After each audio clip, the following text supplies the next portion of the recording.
অনেকদিন পর নিজেকে নিয়ে কিছু কথা লিখলাম। ধ্বংসের দিকে তাকিয়ে মুচকি হাসি দেওয়া অদ্ভুত মানুষ আমি। হয়তো আমি পাগল, হয়তো অনুভূতির ভিতরে কোনো এক গভীর অতল দুঃখ বাসা বেঁধেছে। তবুও নিজেকে জোর করে হাসাতে শিখে গেছি। যেদিন ভেতরটা একবারে ভেঙে গিয়েছিল, সেদিনও বাইরে থেকে এক চিলতে হাসি মুখে নিয়ে সবার সামনে দাঁড়িয়েছিলাম। কষ্টগুলোকে আমি বন্ধু বানিয়েছি, একাকিত্বকে আপন করে নিয়েছি। মানুষ ভাবে আমি হয়তো সুখী, শক্ত, নির্লিপ্ত, কিন্তু তারা জানে না প্রতি রাত আমার এক একটা লড়াই।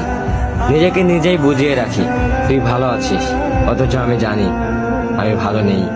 ভেঙে যাচ্ছি প্রতিদিন একটু একটু করে, আর এই ধ্বংস হওয়াটাকে যেন ভালোবেসে ফেলেছি। আমি সেই মানুষ যে হার মানার আগে হাসে, কারণ জানি কান্না দেখিয়ে লাভ নেই। পৃথিবী শুধু শক্তদের মনে রাখে, দুর্বলদের নয়। তাই আমি অদ্ভুত, আমি অনুভূতির আগুনে পুড়ে যাওয়া নীরব যোদ্ধা। আমার জীবন কোনো সুখের গল্প নয়, এটা নিঃশব্দ বিপ্লব, যেখানে হাসির আড়ালে লুকানো থাকে হাজারো না বলা কথা, ভাঙা স্বপ্ন, হারিয়ে যাওয়া আমি।